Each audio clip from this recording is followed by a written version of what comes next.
അച്ഛനാണെങ്കിൽ ഒരു തുള്ളി വെള്ളം കൊടുക്കത്തില്ല. ആര്? എന്റെ അമ്മ. എന്തോ തള്ളേ അവര്? എനിക്കറിയാൻ വയ്യ. മിക്ക ദിവസമാണെങ്കിൽ അച്ഛൻ വെള്ളം കുടിക്കാതെ കിടക്കുന്നേ. അതെന്നാ? എനിക്കറിയാൻ വയ്യ. ഞാനും അച്ഛനും പണിക്ക് പോകത്തില്ല. അമ്മയാണെങ്കിൽ പണിക്ക് പോകും. എന്തോ തള്ളേ അവര്? എനിക്കറിയാൻ പറ്റിയ പണിക്ക് പോയിട്ട് വന്നിട്ട് മിക്ക ദിവസം അമ്മ ചിക്കനും കപ്പയും മേടിക്കും. വീട്ടിൽ കൊണ്ടുവന്ന് വേവിക്കും. വേവിച്ചിട്ട് അമ്മ കുളിക്കാൻ പോകും. എന്തോ തള്ളേ അത്? എനിക്കറിയാൻ വയ്യ. അമ്മ കുളിക്കാൻ പോകുന്ന സമയം കൊണ്ട് എന്തോ തള്ളേ ഇത്? എനിക്കറിയാൻ വയ്യ. ഞാനൊന്നും പറഞ്ഞില്ലല്ലോ, അമ്മയെ കുറിച്ച് പറഞ്ഞു വരുന്നല്ലേ ഉള്ളൂ.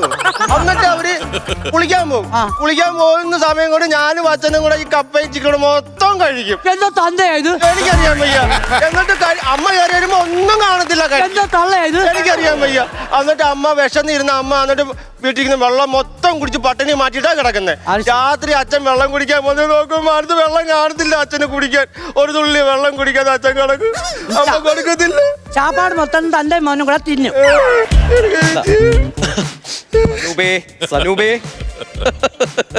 സനൂപേ, സന്തോഷിന്റെ വീടിന്റെ വളവിലുള്ള തെങ്ങില്ലേ, ആ തെങ്ങിലൊരു ഫ്ലെക്സ് വെക്കണം. പിന്നെ ആ വരുന്നിടത്ത് ആ ചെറിയ ഫ്ലെക്സ് എല്ലാം താഴോട്ട് വെച്ചേരെ. പിന്നെ കുറെ പോസ്റ്റർ ഒക്കെ നമ്മുടെ വീടിന്റെ അടുത്തായിട്ട് വെച്ചാൽ മതി. എപ്പോഴിപ്പം കിട്ടുമെന്ന് പറഞ്ഞു കഴിഞ്ഞാൽ ഏകദേശം നാളെ ഒരു 4 മണിയൊക്കെ ആകുമ്പോഴത്തേനെ കിട്ടുള്ളൂ. നല്ല ആഴമുള്ളതല്ലേ. ആ ചേട്ടാ, ഒരു കാര്യം ചോദിക്കട്ടെ, ഒരു സംശയം ചോദിക്കട്ടെ. ആ ചേട്ടാ, ഇത് എത്ര താഴമുണ്ടോ? ആഴം ഇത് 338. അത്രയൊന്നും വരത്തില്ല. വരത്തില്ല. ഇല്ല. എന്തിനാ പോയി അളന്നിട്ടോ? അല്ല, ഞാൻ അങ്ങനെ അളക്കാൻ പറ്റത്തില്ല എനിക്ക്. എനിക്ക് പലർക്കും സംശയം ഉണ്ട്, അതിനാ ടേപ്പ് വെച്ച്. അല്ല, 338. സനൂപേ പറയുന്നത് 338 അരയുണ്ടെന്നാ പറഞ്ഞ. ഈ അര അങ്ങ് തള്ളിയര 338 കൂട്ടിക്കോ. അപ്പൊ എന്തുവായാലും നാളെ ഓക്കെ. നാളെ ഹർത്താലായതുകൊണ്ട് ഇപ്പോഴേ ഫ്ലക്സ് ഒക്കെ അടിച്ചു വെച്ചേക്കണം. നാളെ പിന്നെ കിട്ടത്തില്ല. ആരാ ചാടി? ആരും മരിച്ചിട്ടില്ല. പിന്നെ ബോഡി കിട്ടിയെന്നൊക്കെ പറഞ്ഞു. കൂടി അതിന്റെ ഞാനിപ്പം ചാടാൻ പോവല്ലേ. ഫ്ലെക്സ് വെക്കുന്നു പറഞ്ഞേ. എന്റെ ഫ്ലെക്സ് തന്നെ ഞാൻ എന്റെ കൂട്ടുകാരനോട് പറഞ്ഞു, ഇപ്പോഴേ അത് നാളെ ഹർത്താലാവുമല്ലോ, അങ്ങ് അടിക്കാൻ പറ്റത്തില്ല. അപ്പൊ ഇപ്പോഴേ അടിച്ചു വെക്കാം.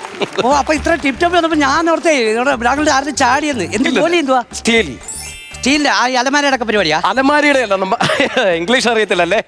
സ്റ്റീൽ എന്ന് വെച്ചാൽ മോഷണം. കള്ളനാ? കള്ളൻ. ഒരു കാര്യം ചെയ്യോ, രണ്ടുപേരും കൂടെ താഴെ ഒരു 2 മണിക്കൂർ എടുക്കും അങ്ങ് താഴെ ചെല്ലാൻ. 2 വട വല്ല എടുക്കട്ടെ, പാഴ്സൽ വെള്ളം പോകുന്ന വഴി കഴിക്കാം. 2 മണിക്കൂർ എടുക്കും. ശരി, ഞാൻ ചേട്ടാ ആഹാ, കൊള്ളാലോടാ. കുഴിക്കാത്ത പോയനെ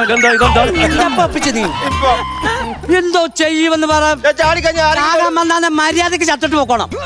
ചാകാൻ വന്നാന്ന് ഓർക്കല്ല, കൊന്നുകളയും ഞാൻ. ഭയങ്കര ദൂരം കൂടുതൽ. എങ്ങനെ ചാടിഞ്ഞ്? ഓ, വരുവാ. ആരാണ്?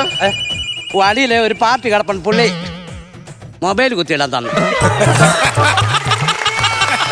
വേറെ ആള് ചാടിയിട്ടുണ്ടോ? പുള്ളി ഇച്ചിരി കാശുകാരനാ, മടി നിറച്ച് പൈസ. ഞാൻ പറഞ്ഞ പൈസ ഇവിടെ വെക്കാൻ തരത്തില്ലെന്ന് പറഞ്ഞു, അതുകൊണ്ട് ചാടി. പൈതൽ ഇരിപ്പുണ്ട്. അപ്പൊ ഞാനിപ്പോ സമയത്ത് ചായ കൊടുക്കും, എല്ലാം കൊടുക്കും. പക്ഷെ പൈസ തീരാതെ ഇവനെ ഞാൻ കേറ്റത്തില്ല. കിടക്കാം. വരുന്നു, ചായ തരാം. ചേട്ടാ, ഒരു വട ഇങ്ങനെ. വടയോ? ഞാൻ വിളിക്കാം. ഞാൻ അങ്ങോട്ട് വിളിക്കാം. ഓക്കെ.